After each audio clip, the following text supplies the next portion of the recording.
Shadows move but no one calls. Cold breath tickles the back of your neck. What's that? What's next? Knock, knock at the midnight door. Knock, knock, but it's not folklore. Paranormal mischief in the air. We're laughing loud, we don't care. Ghosts and ghouls going place tonight. Turn up the fun, let's get it right. Lights flicker, a joke from the dead. Floating teacups over your bed. Creaky floors, a spectral tease. Who's there, ghostly, please? Tap, tap on the window pane. Tap, tap, are you playing games? Paranormal mischief in the air. We're laughing loud, we don't care. Ghosts and ghouls pulling pranks tonight. Turn up the fun, let's get it right. Hey, Hey. That's how you do it.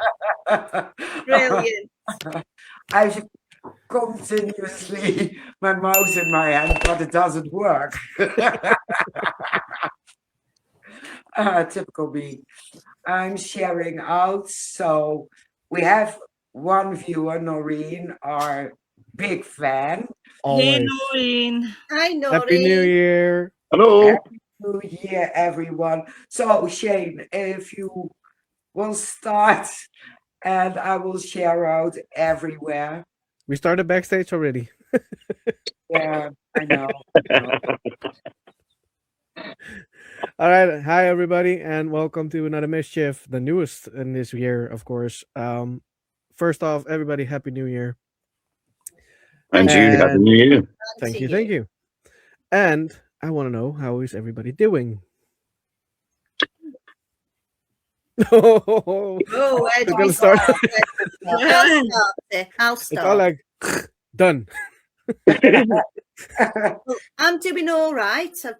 I worked all through Christmas, so this is my weekend off now. So I've just doing normal things like washing and cleaning,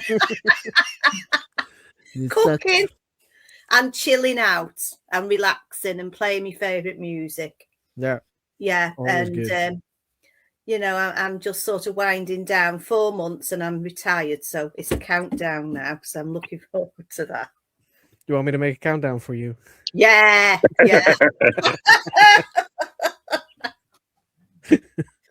Yeah, It'll be a long one. yeah. Oh. Last month. We can do that. But it's nice to relax, isn't it? I mean, I haven't relaxed for a long time. I just feel so chilled out and just quite happy, really. Yeah. That's good. Very good. How about you, man? Yeah, I've been very busy over the Christmas period, doing various bits and bobs with my own sort of work, not just in the paranormal, but in some new stuff that I've been doing on the build up to Christmas, and it's just led to other things now. So there's a load of new material that I'll be doing over the year coming through, which I feel quite honoured to do. And it's just to create a laugh for people. My kids love it, and the kids have had a really good Christmas as well. So it's sort of been very hectic, along with everybody being ill over here. We've all had flu and bugs and all sorts, and it sort of just disappeared just before Christmas. And then shortly after Christmas had finished, it started coming back again. So we all sort of get the heating on 24 hours a day and keep wrapped up warm, taking the lemon drinks and stuff to get rid of it. And now things are back to normal, and it's back to work again. So it's non-stop for me, but I'm enjoying every minute of it. So I'm looking forward to everything that's going to happen this year. Cool. So it's going to be good. Very good. How is our beautiful woman? Fine. We had a good Christmas. Good. Everything's been dandy. Just as I said, rolling on.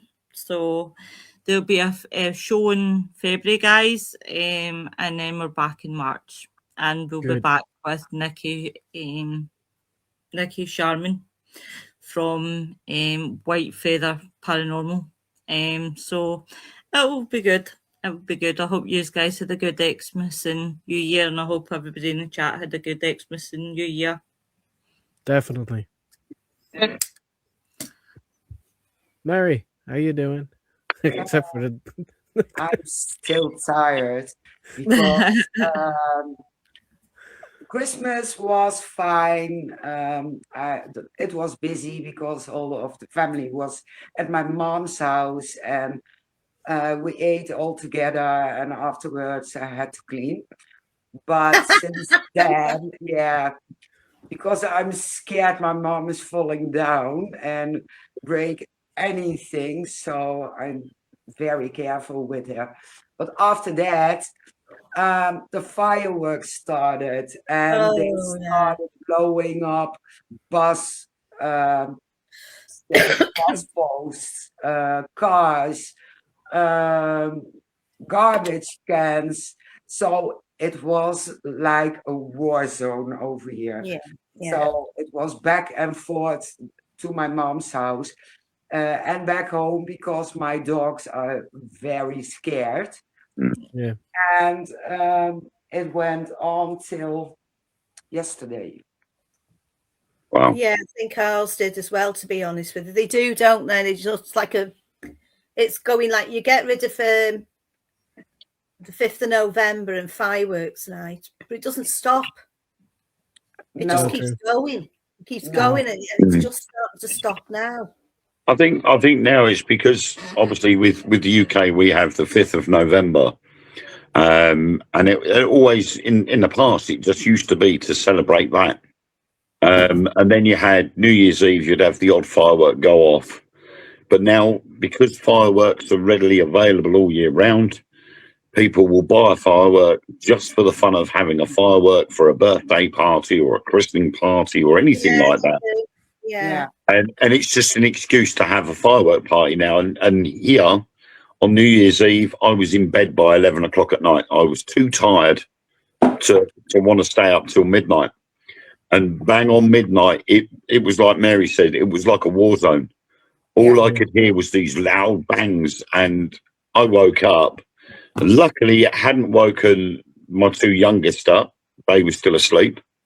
But I looked out the bedroom window, and in the distance, it was literally like watching the videos of the Iraq War. All you could see was these flashes in the distance. Yeah.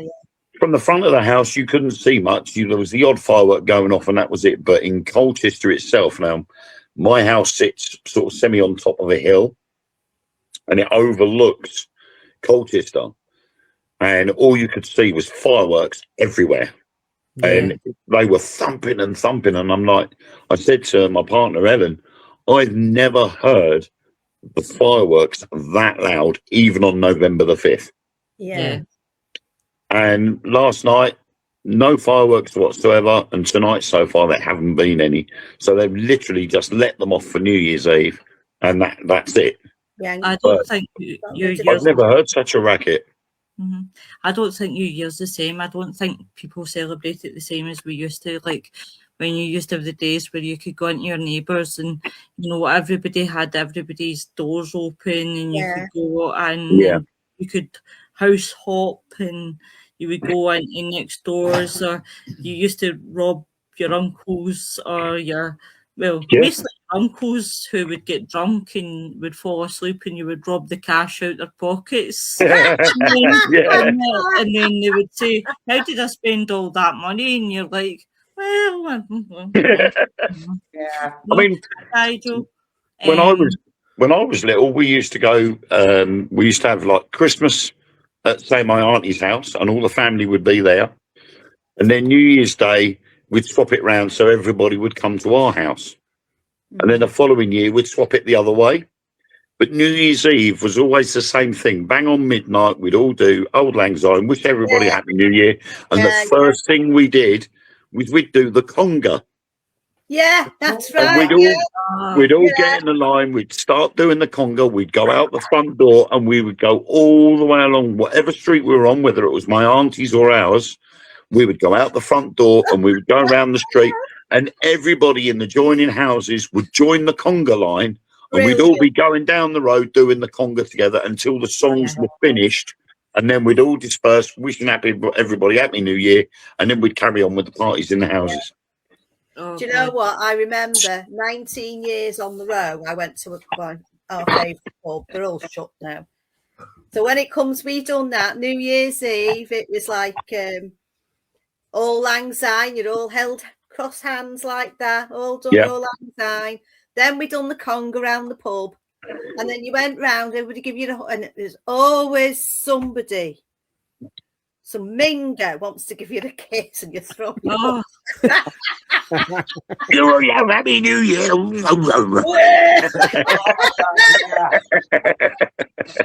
or there would be that, you know, that like granny or great granny that you just didn't like, that would want to squeeze you to death, and it's just like, leave me the fuck alone. You were never allowed to say that as a child, but you'd be dying to say it. But you're just like, oh. Well, maybe that's the only time they ever have a hug.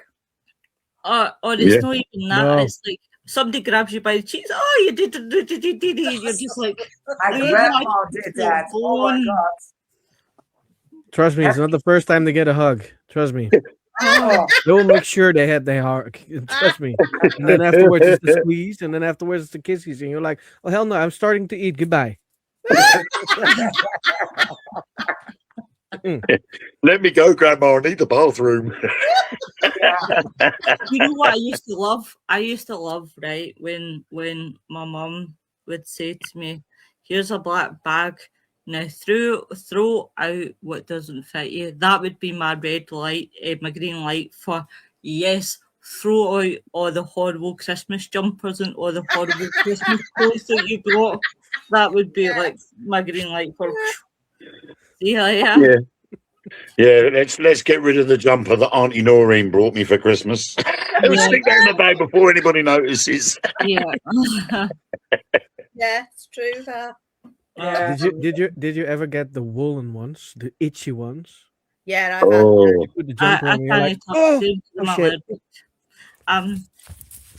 allergic. I'm allergic to that wool because I only know that because when my gran died, I inherited 2 of her jumpers, and I touched them and then rubbed my eyes, and I was going back and forth, back and forth to the opticians for a couple of weeks, and they said, can you remember the last thing you touched? And I said, well, weirdly enough, I said it was my gran's jumpers. And they went, that's what you could be allergic to, the wool. And funny enough, it is. There's So- nothing worse though than getting one of those jumpers with the tags on the back. You know, those little tags Those that tags. irritate the hell out of you. There's this kind of like a brine nylon, aren't they? There's Yeah. on it. and it scratches your back, and you're constantly doing this. Yeah. Yeah. Oh, I've Absolutely. got one in this actually. Yeah. There we go. There we, I don't see it. Now he's gonna feel it because he knows it's in there now. Yeah. Horrible. Horrible T-shirt. Remember one time my mom knitted me a sweater, but I hated it. But it grew on me every time it went into the washing machine. It grew. So I had it for 5 years. Disgusting. Yeah. So keep a hold of it for another 10 years, and it could be used as a tent. Yeah. I know somebody who's had this jumper, right? And he's had this jumper, must be about 20 odd years. He even got married in it. It's got big holes in it. Oh He my will not God. take the jumper off. Oh, that's Oh. bad. That's You know it's him, but when you see him on the road, you know it's his jumper. Woolly jumper with a big hole in. Does he park it next to his bed and jumps right in next morning? I think it does. That's if he takes it off first. No, Yeah, that's all. You go to bed with it on. I just want to say he probably sleeps in it. Yeah. Oh my Yeah. God. Ah, ew. You'd be like, oh, can't be bothered to take it off. I'll just go to sleep in it. Do you know, guys, yous are giving me the fear. Yous are actually reminding me of the programme that I watched. And this is why I won't ever eat lasagna again. I've been put off lasagna. And it was a programme called Extreme Cheapskates. And Oh, yeah, people were actually washing themselves with their clothes on and things like that, which was giving me the heebie-jeebies. But it was and it was bad enough. If it wasn't bad enough for that, one woman cooked her lasagna in the dishwasher, and that put me off lasagna for life. yeah. I can't even look at lasagna. And all it was, I think all she was saving was 67 cents by cooking the lasagna at the same time as washing the dishes. Yeah. Oh, I Oh, just why? God. I was horrified. I was that horrified. I was horrified as the guests, because when the guests looked round and they just seen her opening the dishwasher and bringing out the lasagna, Oh. and Yeah. they were like Thinking. that. They were kind of like, you can that way. You're trying to be nice, and you're like, huh, But yeah. it's like those ones that I've seen them on TikTok recently, the ones that only flush the toilet once a week. Yeah. And you're like, why? You can't physically flush a toilet just once a week. No. And they're like, oh no, we do it. We only flush the toilet once a week because it saves on water. We've even got a cutting knife that we use in the toilet as well to cut it all up. And I'm like, no, you can't do that. That is disgusting. Exactly. And I'm like, If you would have been a guest there and they would tell you, well, we only flush the toilet once, or we give you lasagna from the dishwasher because it saves Oh money. no.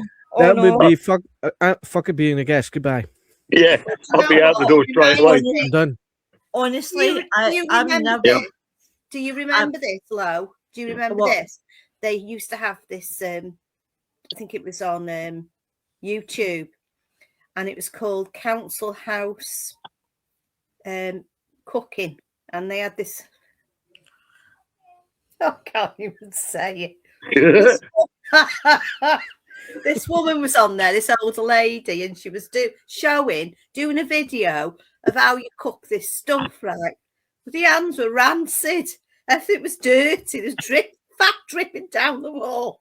Lynn, please don't go any further, because I like stir fry. Please don't go any further. She will never eat the whole I watched year. that. I went in my kitchen. I bleached it from top to bottom. Horrible. I was scratching and everything. I think tonight, folks, I'm becoming vegan. Or I'll just eat grass. I'm just like, kind of no. Do you know what, guys? I've seen so much in my life, and I just can't figure folk out. I've discovered that I just don't know the human race. See, when you see people like that, I'm just like, am I the one that's gone daft, or are they gone daft?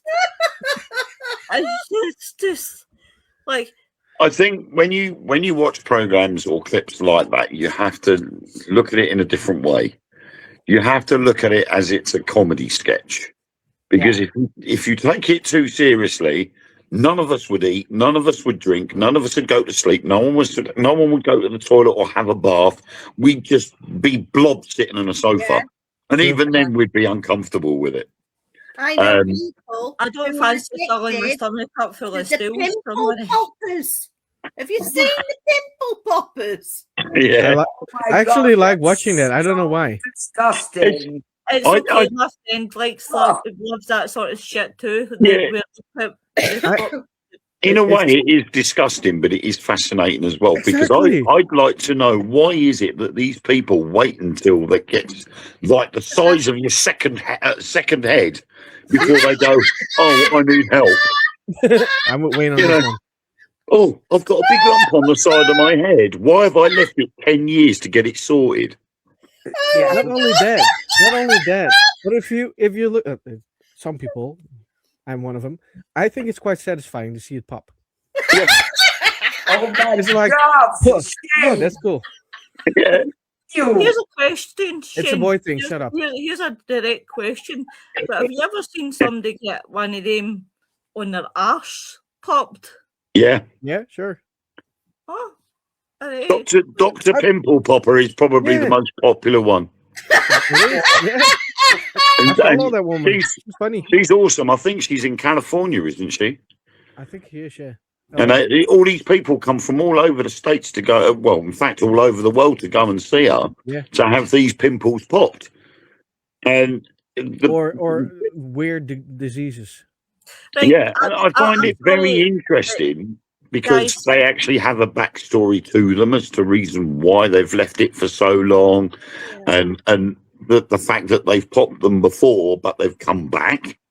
Yeah. Guys, And then she goes more into depth when she actually finally pops it. She actually explains the different types of pimples that you could have, and what it's made up of, and things. It just goes into quite technical detail with it. It's quite interesting. It is. Guys, I feel like I've been sucked up in another world here. But do you guys go looking for this sort of shit, or does this sort of shit pop up to you guys?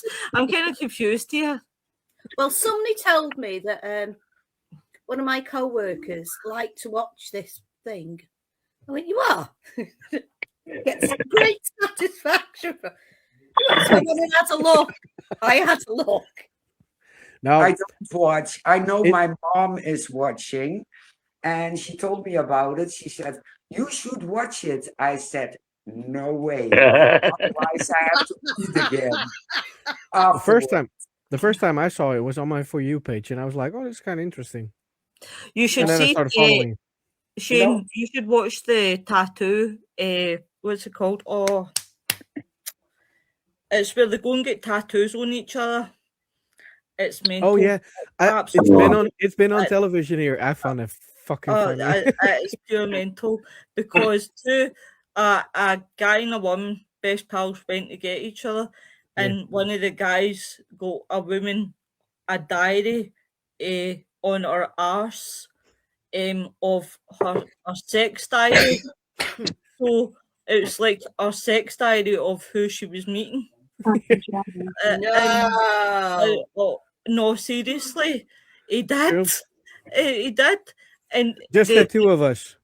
the That's what's called. the presenter said, "Why did you get? Why did you get that?" He says, "Because I organise a sex diary. Like I organise who she goes in pants."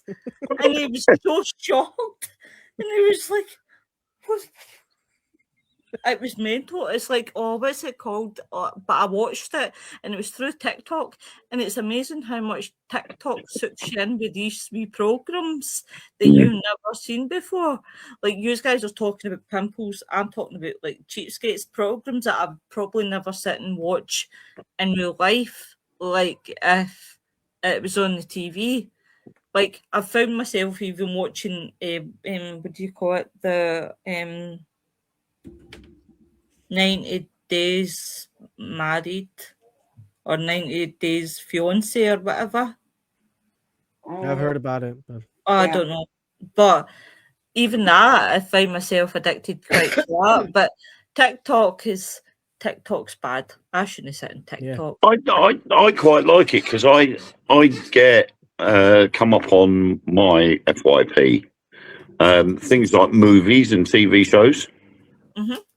And I watched one yesterday, and it was the Battle of Lake Changjin, and it was set during the Korean War, but it was the Americans against the Free Chinese, the volunteer army that was helping the North Koreans, and it showed a different side of the Korean War.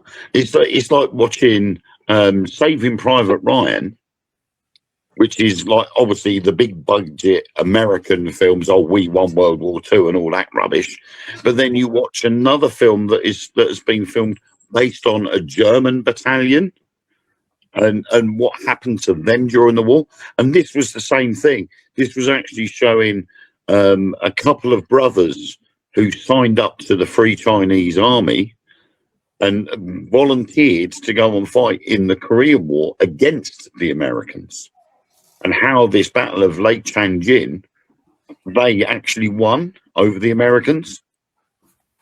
And it was a brilliant film. It was something like 2.5 hours long, but it was amazing. And it was in Chinese, so I had to put the subtitles on. Yeah. But it was a brilliant film. And if I hadn't have seen a clip of it on TikTok, I would never have watched it. Wow. I wouldn't have known it existed. And it was an awesome film. So in that sense, TikTok is a brilliant source of information because it can give you the ability to access these films that you never knew existed in the first place. See, I'm addicted to the Mac loop, I am. Yep. Absolutely. You? The Mac loop in Snowdon. Sounded like you said someone else then, Lynn. So where I go camping by RAF Valley, right? They're coming over our campsites. They're going, the landing. They go over our head and land, or don't land and take off. So they're practicing constantly. But once a week, I'm not sure if it's twice a week, but they go up to Snowdon from that area, and they're coming just over your head. They're coming straight over your head and twisting and going fabulous. And they're winding the way through the mountains. So we're going up there in May. It'll take us about an hour and a half to get there. It is an experience to stand on the side of that hill and watching the aircraft come through. Yeah. However, Yeah. Oh, love it. It is a completely different experience sitting in the back of a Tornado GR7 and going through the Mac loop. I bet you've done that, haven't you? I'm dead jealous. Let's put it this way: if tenor men's nappies were around then, I would have certainly used it, because it is the well trained pilots are the ones that fly through there, because it's training low level steering capability. So they've got to go through the Mac loop and come through the other side, and they have to do it so many times. Yeah. I went as an extra passenger in the back of a Tornado GR7, and we were flying through there to go to RAF Valley. Yeah. And he was all clear to go through, and I just literally sat in the back seat, and I didn't want to open my eyes until we were about 3/4 of the way through, because it literally the hillside is so close to you, especially when he turns sideways. Yeah. And he's still steering. So when you're flying through normal on flat ground, steering left and right or up and down is normal. But when you're going sideways like that, your up and down isn't just up and down anymore. It's going sideways. Yeah. And I'm sitting there going, please don't turn. Then all of a sudden I felt myself flip. And I'm like this in the plane going, oh, my word, please don't. And he goes, we're almost through the other side now. And I opened my eyes and all I could see was this wall of hillside right in front of me. And he just went straight up. And I'm like, okay, that's me done. Some of the experiences I've had in the Royal Air Force were unbelievable. I'm addicted to it, Wayne. Honest to God. You're flicking through TikTok and something comes on. I've got to watch it and watch it again and watch something else, and I can't stop watching it. It's just amazing what absolutely the photography that these lads do.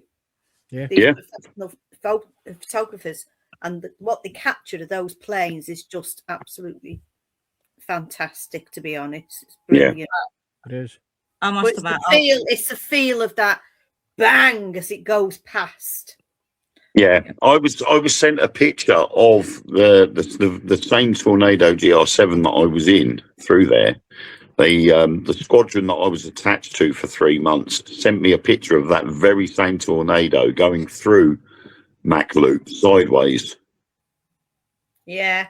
So, and they sent that to me as a souvenir when I left that squadron to go somewhere else. They gave me a picture of the pilot going through there sideways that someone had taken a picture from the hillside. Yeah. Wow. Brilliant. And he'd signed it underneath, and all the squadron all around the edge of the photo and signed it. Yeah, great. Cool. And it's mementos and things like that.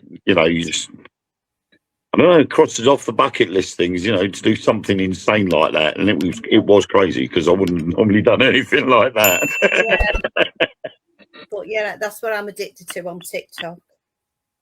Yeah, I think their algorithm is set in a certain way. So if you search certain things enough, it will automatically send it to your FYP. Yeah. So the second you go onto the homepage, things that you've searched will start coming up more regular. Yeah. Or the people you've added with the content. Yeah. I think also, see if you speak about something, because when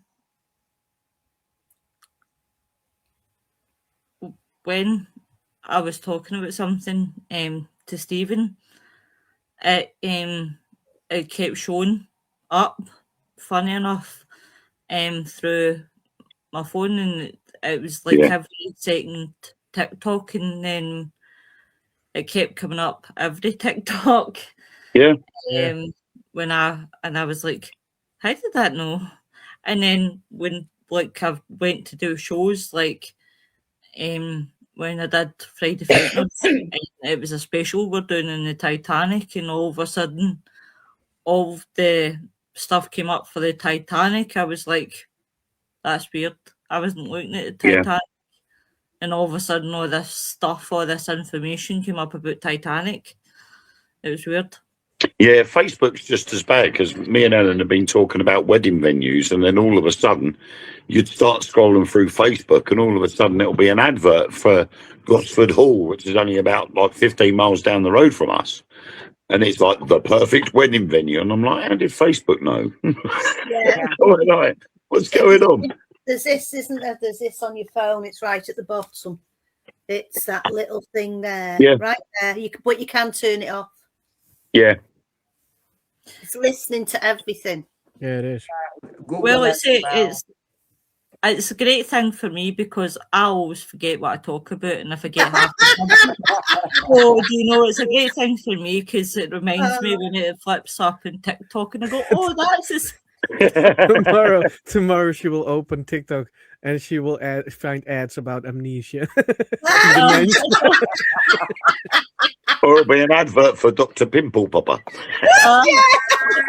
See, honestly, if I wake up and I see pimples getting popped, I will be like, what the fuck? I don't say it, I liked it. Maybe I don't say I liked it. Oh God! Yeah, just as you're eating your cornflakes. I'll be like, no, thank you. Done with cornflakes. Not happening ever again.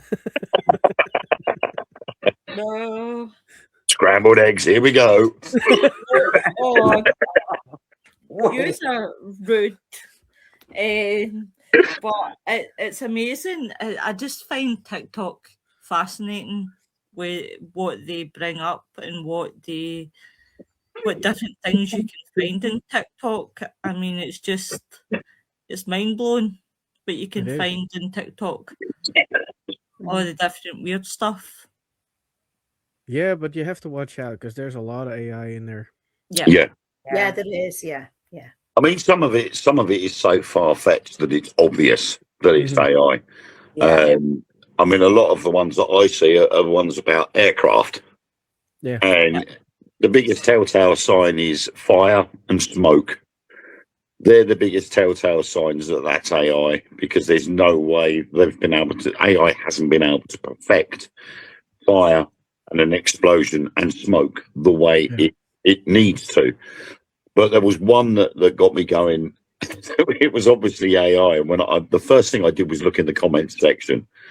And so many people couldn't believe that an A380 was able to take off from St. Mines, which is probably the world's smallest runway. True.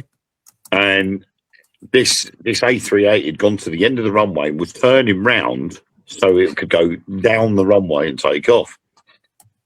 As it turned, the nose went into the mountainside.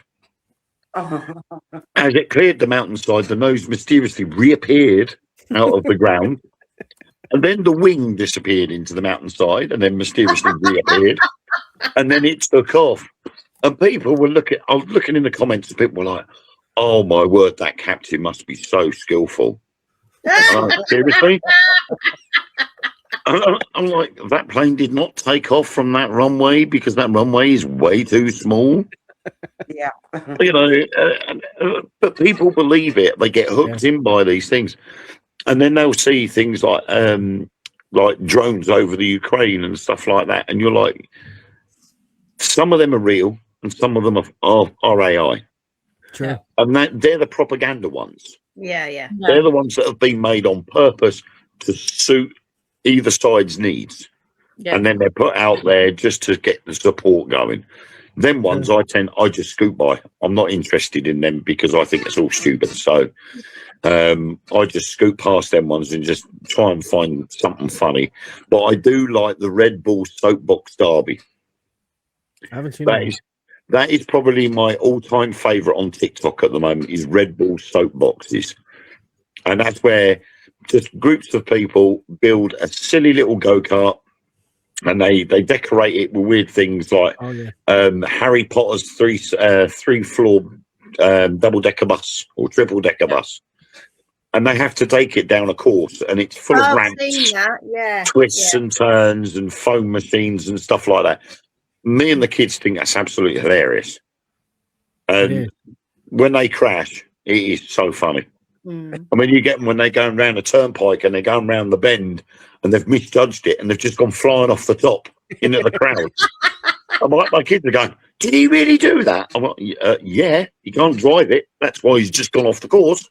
You know, and it's just so funny. And we've actually been to one here in Colchester and seen what the people do on that one. And it's just so funny. So we just like, right. And then that got me starting to watch other things from Red Bull. So you had like the mountain biking going down these mountainsides.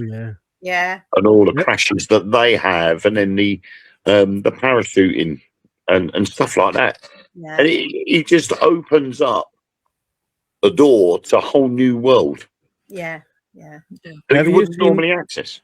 Have you seen the Red Bull skateboarder on top of a building going down and it worked? Yes. The longest ramp. Have you seen the point of view video? That's He's scared the literally shit out of me. vertical. I was like, oh my god. Hell no. I would stand on that thing. You have to get me off. I ain't going down. Bye. I would have jumped off the building with a parachute. That's fine. I could do that, but not on a skateboard. No. I'll break every bone. Did anybody watch the news this week? I was at a client's house and she said, look at that. And I was looking and it was a robot. It was a woman. Did you see it? I've seen it, yeah. Oh, I've seen a few. Oh, it's a new one that they've got out now. And she looks real. But when they ask her a question, her eyes will go. And then she'll answer. But when she answers, sometimes the voice that comes out isn't the same movement that the mouth should be doing. Yeah, not in sync. It's not in sync properly. Not all. Sometimes it is, sometimes it isn't. That was really scary. They asked her about, are you attempting to take everybody's jobs off them? And she never answered. She was like a politician.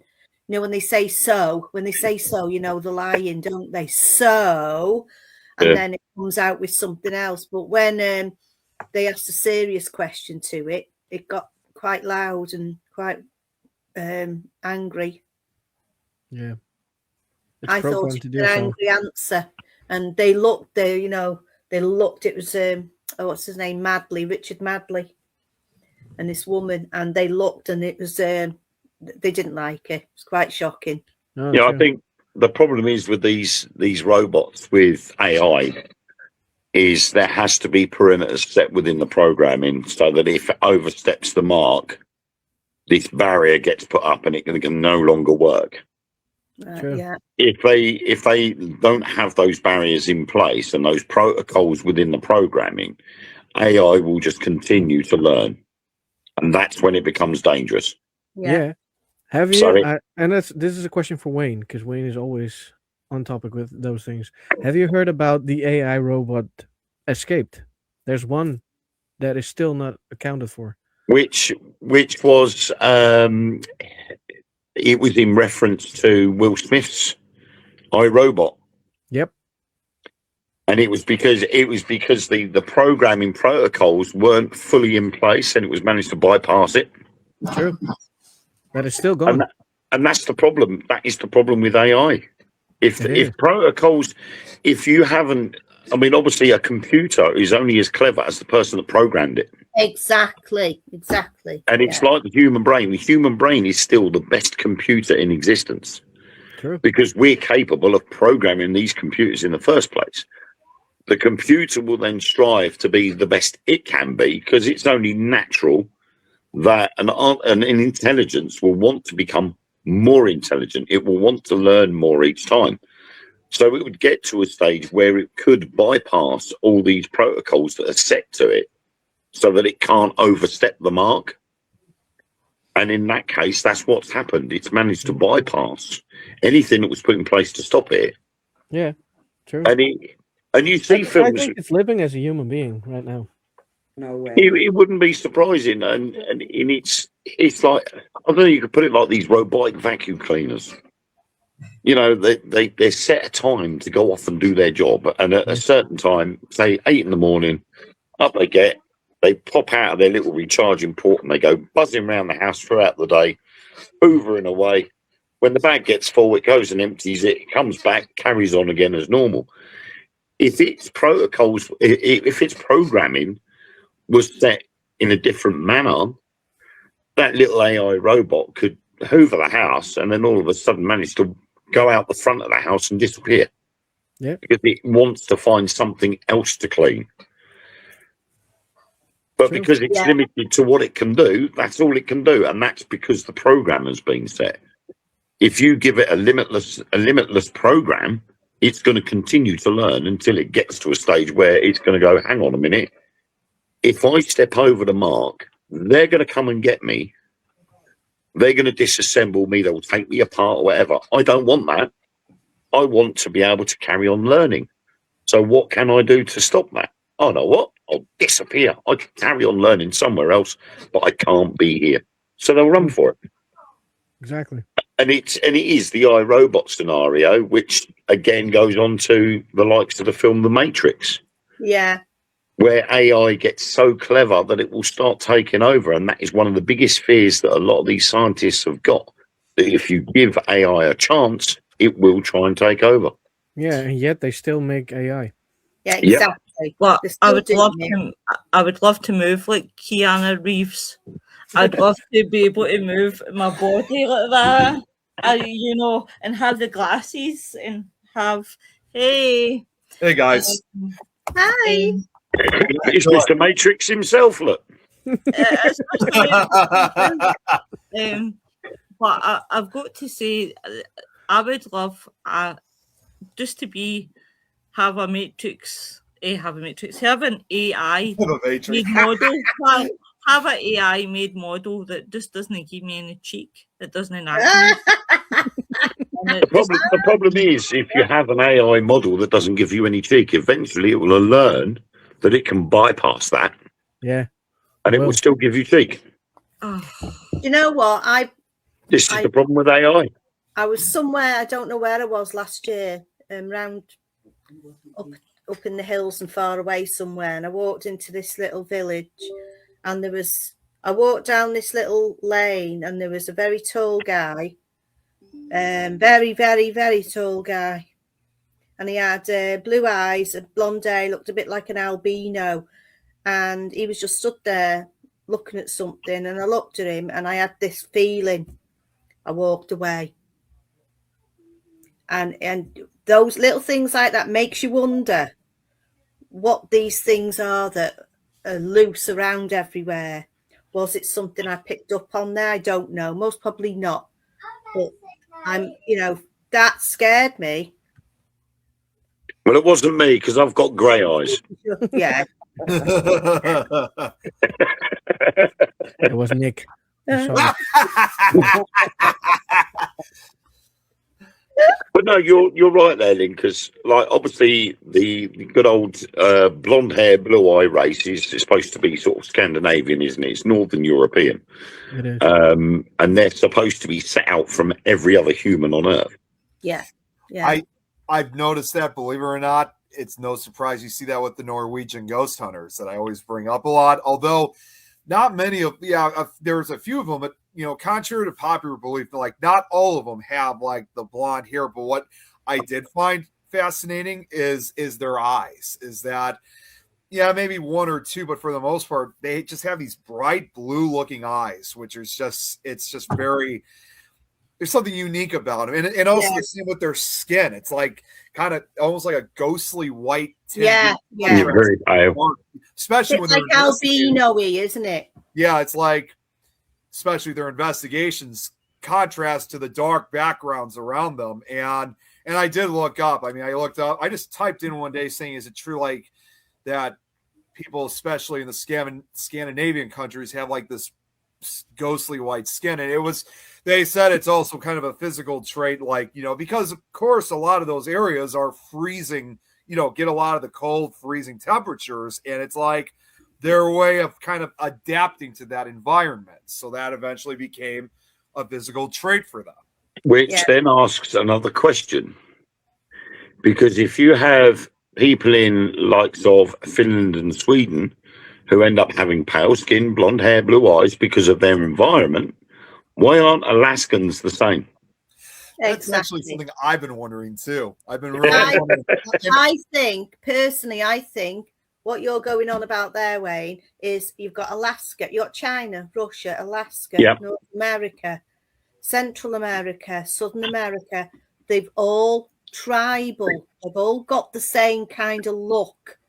Yeah, they're all similar look, but that will date back to pre-Ice Age, when the land bridge was there between Russia and America. Yep, the Bering Land Bridge. And they all came up from like the China through Russia and Mongolia into Russia, across on the land bridge into Alaska, and then down to the Americas from there. I've been watching a program about the ancient civilization. Yeah.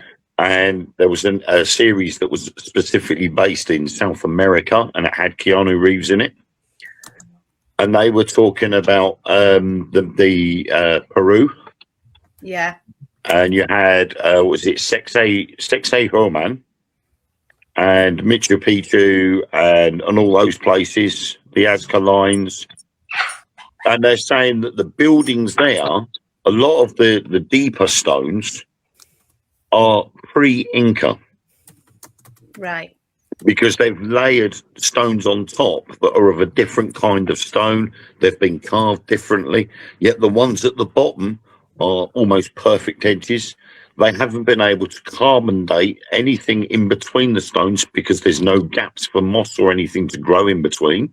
It's crackers, huh? And they're saying, how is it that this technology, we can't recreate that technology with 100-ton rock now, let alone over 2,500 years ago? How have they managed to get that rock like that? Yet we know that's Incan. So how have they managed to not be as good as that? Makes you wonder how many civilizations there's actually been on this planet since the planet's been here.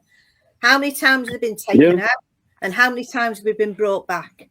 Well, they reckon the last ice age there was an intellectual civilization before the last ice age. Yeah. Well, and also furthermore too, and this goes back to with what you were saying, Wayne, about like the Bering Land Bridge and Alaska in general, like because we now understand and know that among the early civilizations that came over here was of course the Vikings over 1,000 years ago, but it also goes back to the question of how come people like don't have that same kind of also physical trait in Alaska. And believe it or not, from what I've actually also learned too, is that a vast majority of the people that do live in Alaska, believe it or not, are also primarily of Norwegian and Swedish descent. Yeah. So probably some of these Vikings, and we know for a fact that some of these Vikings also did come from the Scandinavian countries, which is why they shared it. But also, there could be, of course, obviously other additional reasons why they may not have the physical traits like you would see in the Scandinavian countries. Because the other thing, too, I should just throw out, I've never been to Alaska myself, but most people, even those here in the States, are always under this constant belief that Alaska is this year-long winter wonderland. And while that may be the case for like the most northern part of the state, it actually is pretty warm in a good portion of the central and southern parts of the state. Yeah, I mean, I've had friends go over there when they do the Alaskan cliff diving. Yeah. When they drive the cars off the cliff edge. That's another one that comes up on TikTok a lot. But I've had a couple of my friends have gone over there, and they've brought a minibus and they've taken it up to Alaska, and they've entered the competition, and the idea is to literally drive the car off the cliff, and it's to see who gets closest to the lake at the bottom. What do they win for that? I don't know what they win, but it is literally the vehicle that gets the closest to the lake, if not in the lake. If you ever find a video, send it to me. I need to see that. It is so funny because they're literally starting the engines up and they've got bits of wood stuck on the accelerator. They've put ropes around the steering wheel so that it keeps the vehicle going in a straight line. And then they just release the handbrake and let the car go. Wow. So that vehicle just shoots off down this hill, off this ramp, and there's hundreds of people around the other side of the lake watching these cars fly off the top of this cliff. It's amazing. Why? Who came up with this idea?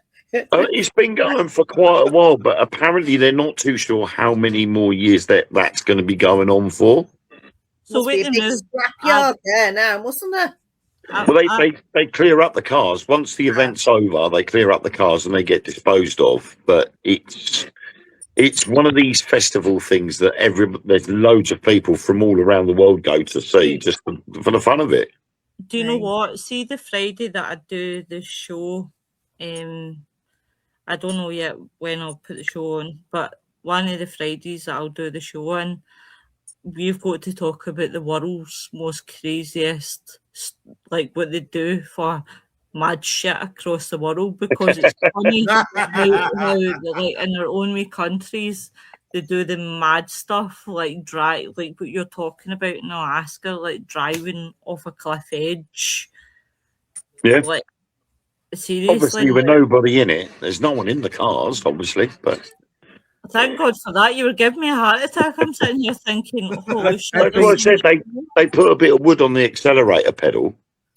Okay. So it's all in gear, and then they've once they're ready to go, they literally just push down on the accelerator, release the handbrake and off the clutch, and let the car go. I think Don't they do something like that the one who came up with that seriously wasn't stoned enough to put somebody in the car. No. You know, I was actually sitting here going, oh my God, they must sit in the car and pray and say, But they- oh, Jesus. They do that down in southern England somewhere, don't they? Make these like go-karts, but they're like planes and that, and they drive them off the end of the Oh yes, no, it's the old I can't remember, flug tag, is it, or something like that, where they make airplanes and they have to run off the edge of a pier, and it's the person that gets the furthest. Yeah. And I think there's also, is there one in Holland as well where they go along, they get a little sort of like a little raceway along the canal, and there's people on push bikes and they have to get along. Yeah, It's the same thing as the Red Bull thing. Yeah. The soap things. Yeah, and they decorate all these bikes up and they've got costumes on and stuff, and it's the person that gets to the other end, isn't it, that wins. They have to ring the bell. If they ring the bell, they win. Yeah. It's I'm actually thinking Only Fools and Horses when Rodney tricks Del Boy and says that he's got a phone call, and Del Boy's all strapped up with the flyer, and he runs off and he goes up into the air. the glider, and he comes back down, and it's just the state of his face. Like that's what I'm laughing about. That's not the one I don't understand. Is the Gloucester cheese rolling? I was about to mention that. I was going to ask you, what the hell is that about? Well, What is that tradition has been around since Gloucester cheese rounds have been around. And they've got a massive hill, and they get loads of people, and they roll the cheese off down the hill, and then they say, "Go for it!" And it's the first person that either gets the cheese or comes across the line first wins. Wait, Yeah. no, I've seen I have seen that a couple of times. I've seen the TikTok of if it's the same talk as the guy that's running down the hill and he runs that fast, he actually goes flying into the air. Yeah. Yep. This Is that year's the one, guy? there was a guy, he was all dressed in black, and he must have done about 3 backflips as he flew down the hillside. Yeah, I've seen that one. He went, "Woo!" that's him. And he kept running. Yeah, and then he kept running. He got up and carried on running. It's traditions, isn't it? It's like throwing the welly. And Yeah. it's like throwing the welly, and it's like they use those big bamboo sticks to go across the river Yeah. just in one go. What's Gotta go that over in one one that go. they do where you sit with your chairs and you've got to pass the buckets over, Yeah. like over your head and things like that. Things like that come to my mind when you talk about traditions. But Yeah. I'd love to do a show on that. I think that would be pretty fun. Pretty I funny. think the thing is we look at different ways to entertain ourselves. Yeah. And when you get things like the Gloucester cheese rolling, they've tried to stop that so many times. And it's all been under health and safety. Because, I mean, obviously, if you've seen the hill that they have to run down, that is health and safety gone mad. Yeah. You know, a health and safety executive would take one look at that and they'd go, "No way would I allow anybody to run full pelt down that hill." Because it's not a mild hill. It's quite steep and it's quite long.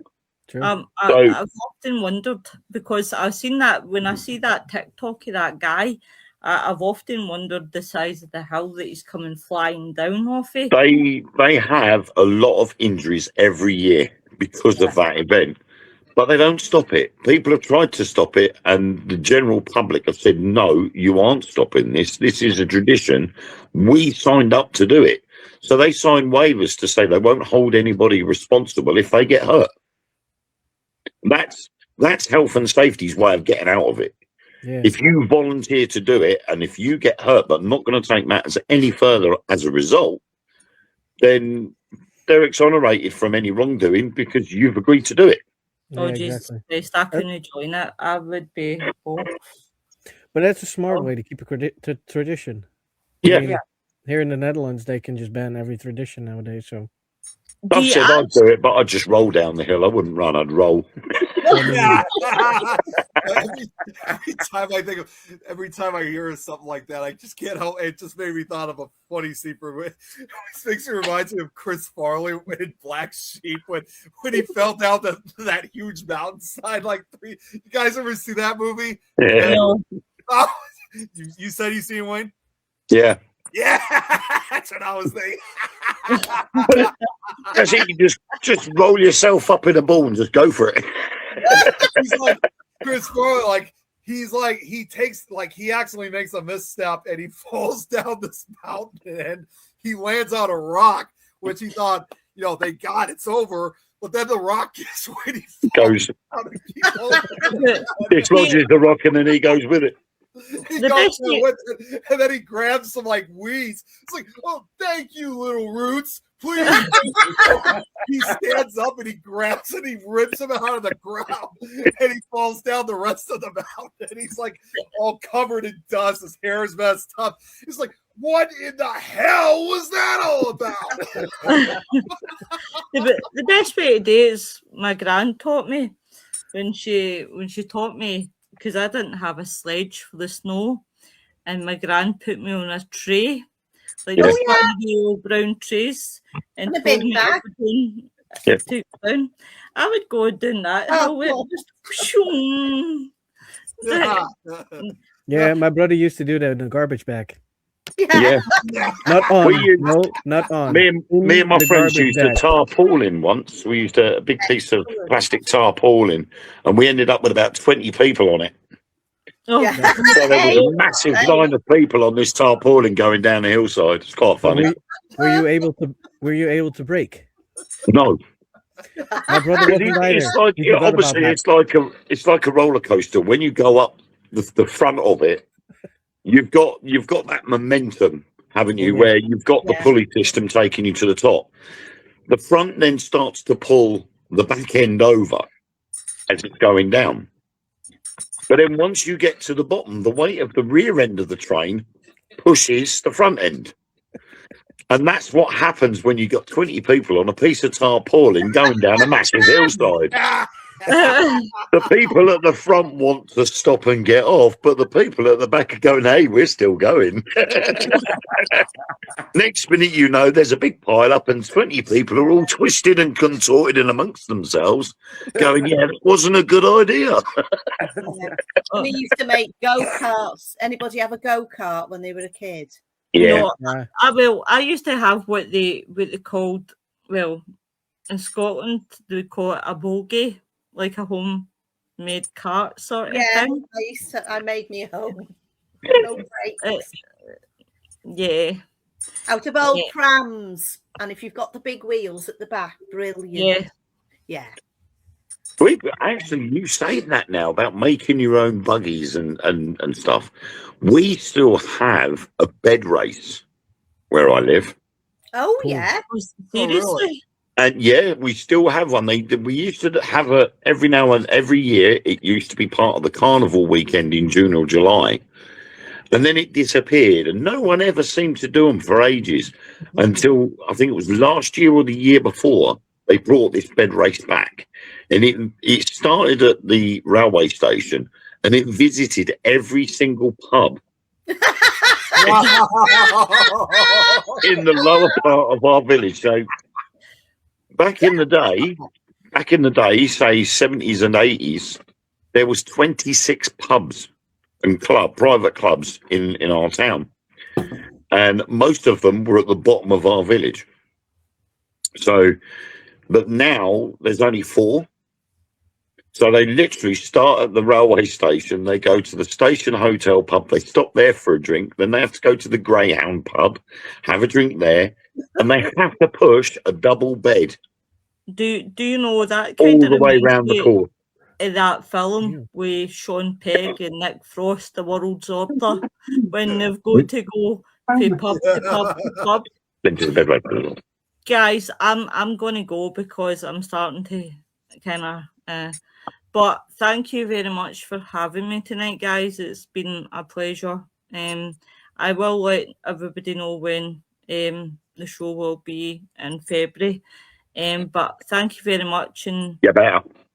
I will. But thank you very much, guys, for having me. I love you all. Thank you for everybody in the chat as always.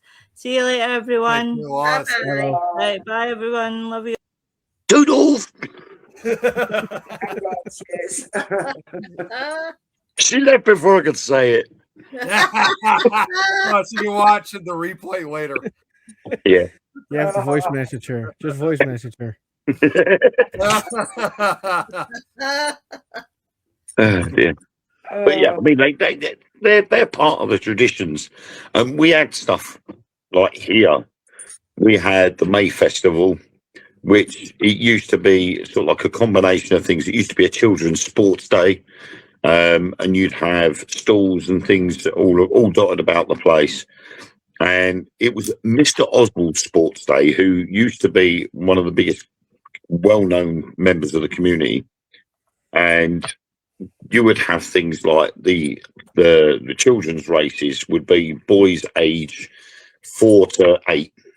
And the winner would win 75p, and the second place won 50p, and then the third place won 25p. And you used to have to go to the table with your little ticket and you'd shake Mr. Oswald's hand, and he'd give you the little envelope with the money in. And all the kids from our town would all head to the field, and we'd all have this big sports day, and it always finished with the slow bicycle race. And it was whoever came over the finish line last won. However, You're not allowed to get off the bike. you can't get off the bike. Your feet are not allowed to touch the ground. If they do, you're disqualified. So your bike has to be just the two wheels, no feet, and you had to be the last person across the finish line. And it was downhill. So you had that problem where the bicycle wanted to go that way, but you're saying, no, don't, because I need to be the last across the finish line. But that made the whole sort of time period of that time was brilliant, because it involved all of the families. The mums and dads were involved. They had races too. You had little concert tents. You had the stalls. You had hot dogs and burgers and popcorn and candy floss. You had all of that. It was a proper family sort of celebration as such. Then all of a sudden, somebody said, oh, well, we'll turn it into a music festival. So they did. They turned it into a music festival. But it was the wrong type of music. And some of the names, Agent Orange, there was Maniac Squat, and there was a group. The worst ones yet to come was a group called Bum Gravy. Oh. And this group in particular sang a song called Spit on Me. Oh, ew. And it was heavy grunge music. I don't like heavy grunge. Everybody at the front of the audience spat on the singer. Oh, that's gross. So by the time the song had finished, this bloke was absolutely drenched in it. Yeah. And I'm like, Disgusting. I am not bringing my kids to anything like this. There was stalls selling the old hooker pipes and drug paraphernalia. They were smoking it and dealing it in the woods. So the police were busy there. And they were so busy dealing with those in the woods that they weren't taking any notice of what was going on within the stalls. So, you know, smoking it themselves. they started selling it in the woods, but because the police were all in the woods, they started selling it on the stalls instead. Oh, jeez. There was no control over the amounts of alcohol. So you had the St. John's ambulance were there all the time trying to drag people away that had too much to drink. The whole family atmosphere had completely gone.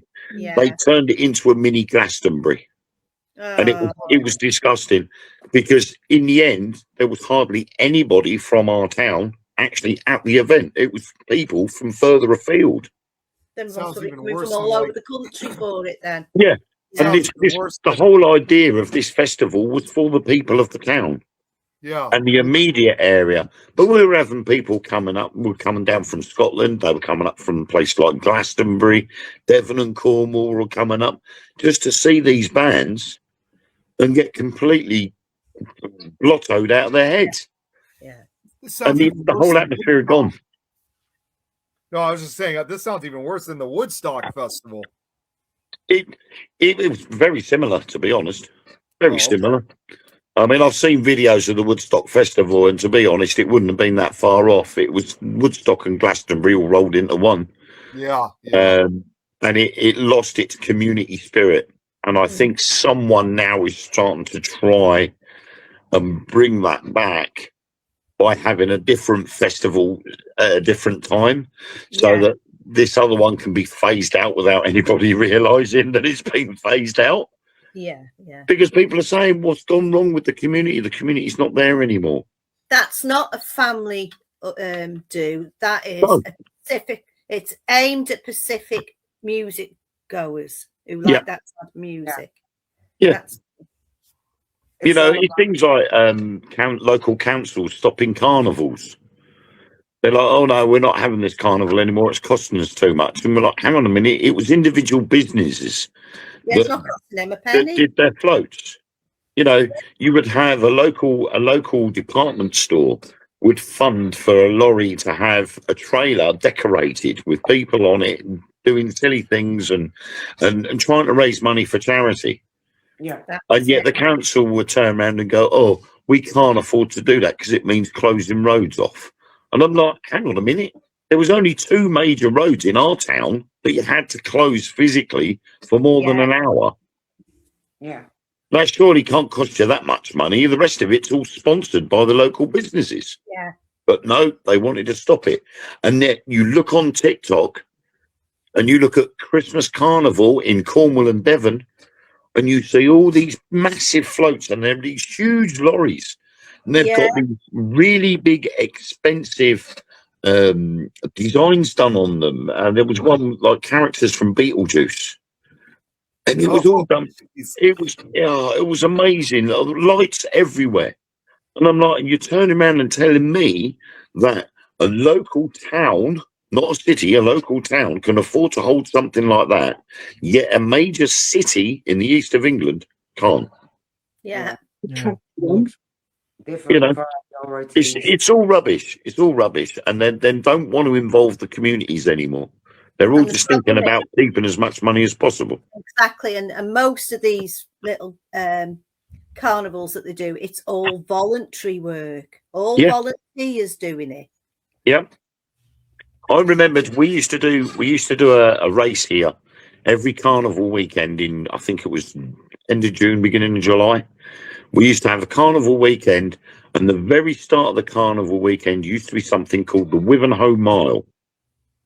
Now, right in the middle of Wivenhoe, we've got this massive water tower, and you used to start the race there, and you used to go out onto the main road and run all the way down to the bottom of the village. And you would go over the railway line, and it was just under a mile was the gates to the car park for the railway station. So we'd all be there, we'd be lining up at 9:30, 10 o'clock, bloke would start the race, and we'd all fire off down the road. I've come second one year running seriously, and I upset someone from a local jogging club because the second I come across the finish line, I rolled a cigarette and sparked it up. This guy from a local jogging club who came in after me was that upset by being beaten by a smoker that he stormed off and didn't even bother picking up his medal. Following year, Or his dummy. the following year, I said, that's it. I said, I'm doing this for the fun of it. So I started doing it in fancy dress. So one year I did it as a snooker player. Oh, who And knew? I had the white shirt and a bow tie, and snooker cue, and a triangle, and a load of balls attached to my back. No, Lynn, not them sort of balls. So I had snooker balls attached to my waist jacket, and I run off down the road, first place. The following year, my friend said, "Can I join you on the fancy dress?" So I said, "Right, okay." So we dressed up as a couple of old guys going to Whitby or Scarborough for the weekend. So we've literally got rolled up suit trousers, a white shirt and rolled up the sleeves, a knotted handkerchief on our heads. We had an old suitcase each, which we'd stuck labels on saying Whitby, Skegness, Bognor Regis, things like that on it. And then one of us would hold a rope attached to a skateboard that had a stereo on it that was playing holiday music.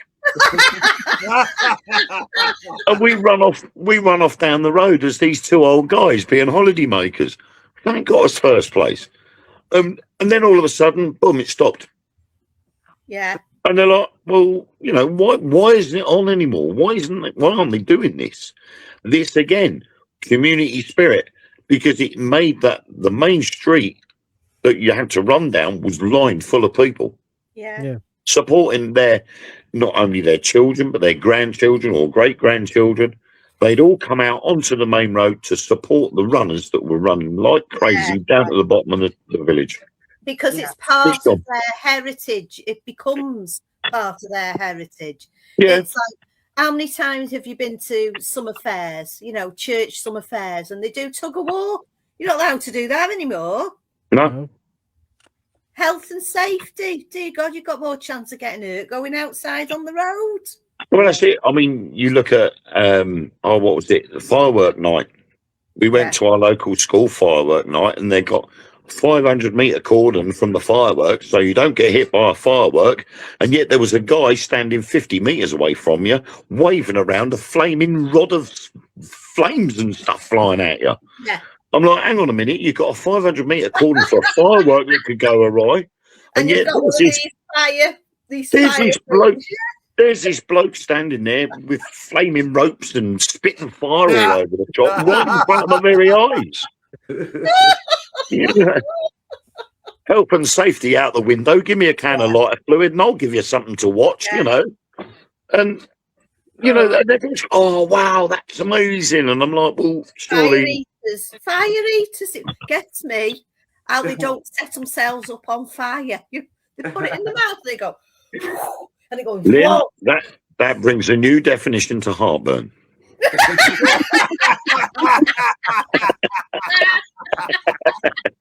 I will shall I tell you why they don't?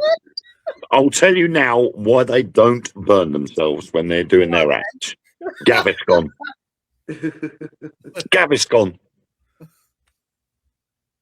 It's great for heartburn. Has to be. It's that pink fluid. I can't remember what they call it in the. I can't remember what they call it in the States. Pepto-Bismol, that's it. Pepto-Bismol, yeah, that's not cheap either. So down a bottle of that and then do your act, you see. So if I tried to do fire, I'd have no eyelashes, no hair, nothing left. Hang on a minute. Oh, I just put mine out. Look, I'm no good as a fire eater. I've just put mine out. But health and safety has gone completely nuts. Yeah. And conkers. Yeah. Can Oh, you yeah. believe they banned conkers? Yeah. And I raised a quality point on a radio station once. They banned conkers.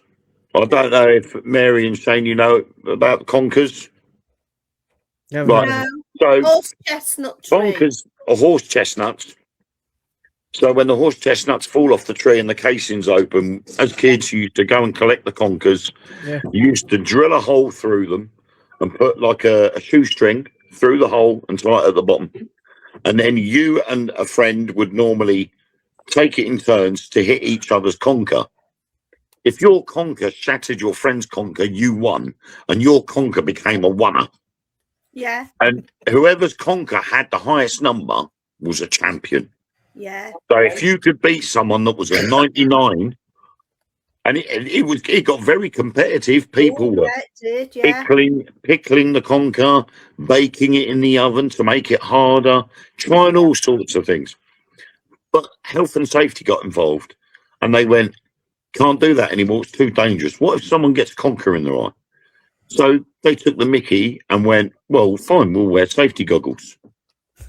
Oh yeah, but you could swallow horse chestnuts and they're poisonous. They're not good for the body. So you could poison yourself. Oh, right, well, we'll ban conkers. So they stopped banning conkers. And I turned around and said, so what stops me from picking up a conker and throwing it at someone? Exactly. Yeah. Yeah. Nothing to stop me from picking up conkers and just throwing them at people for the fun of it. You could make money on good conkers. So when we were kids, we used to go out. And one year, me and my older sister went out, and we had this bag. It was a paper bag. It's what you used to get your Coke delivered in. It was a paper bag, big one, brown one. And we took that and we filled it with conkers. Went on this estate, and we just picked the whole lot. Took ages to get it home. It was dead heavy. Yep. And we hid it in the coal shed. My mother went off her head with me. Because there was no Coke left, and all there was a bag of Coke. Yeah, but you could get money for them. You know, make a lot of money on them. We used to, Yeah, go on. We're saving ours next year. I'm getting as many conkers as I can. I'm going to make detergent with them You can, yes. because you I've can make seen that before. liquid detergent with the conkers Yeah, and laundry detergent as well. I've made that. I've made that with borax and soap. Yep. Really good. I've still got 2 outside and the big, massive water bottles, and I've got them in there. Yeah. And then there's the myth that if you put a conker in each corner of your room, it keeps the spiders out. Yeah, right. Yeah. Yeah, Never heard about yeah. that. Try Well, guys- telling that to the tarantula that just walked across my living room floor. You know, oh look, what's that? What's that little brown thing in the corner of the room? Oh, it's nothing. Don't worry about it. Yeah. Every year Right. until our local pub, my favourite pub, shut. Every Boxing Day, there was a conker match in the pub. And everybody went in for it, right? So what they done, save you cheating, like hardening your conkers or Yeah. either baking them or soaking them in vinegar or whatever you did, they used to put a load of them in a bucket and you used to have to pay £1. You pick one out and that was your conker. Yeah. And the last one standing won a great big massive giant bottle of whiskey. Well worth having a go for, that was. No, I wouldn't have entered that then. I would have been the person that would have sat there watching and waiting for the bits of concrete to come flying over my head. I wouldn't have entered it. I wouldn't have seen that worth it myself. You know, pay £1 to win a big bottle of whiskey I'm never going to drink. Yeah, but you can sell that off, can't you? Or put it in for the raffle. Yeah. True. If it's one of those big ones that they put up in the bar, Yeah. you know, the ones that everybody keeps putting their pennies in. The pennies in, yeah. If it was one of those, I would be selling it straight away. I'd be like, give us 40 quid, it's yours. They're hard to get hold of now, then. Yeah. Really are, yeah. They're, I'm going to be a party pooper, guys, because we're almost at 1.5 hour mark. Oh, Yeah, Oh no! it's like we talked too much. But we are back Wednesday Yeah. with Paranormal Mischief.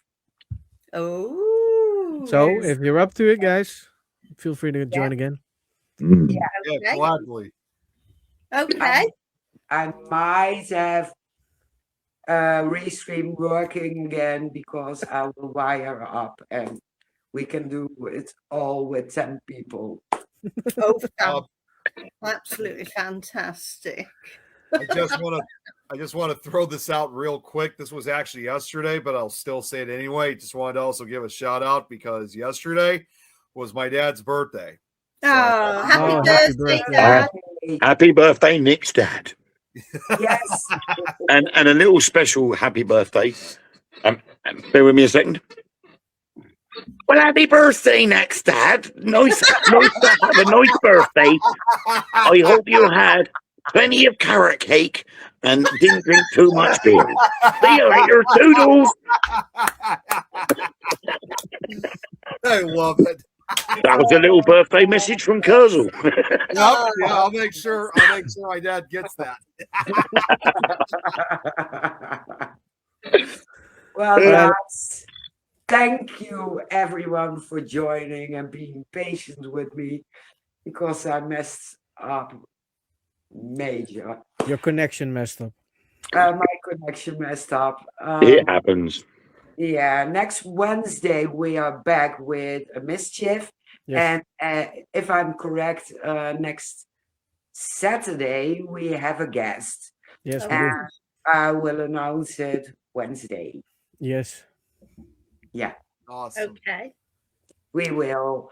So everyone in the chat, thank you. Thank you for joining. And we see you all next Wednesday. Bye, everybody. Bye. Microwave. I haven't done that for so long.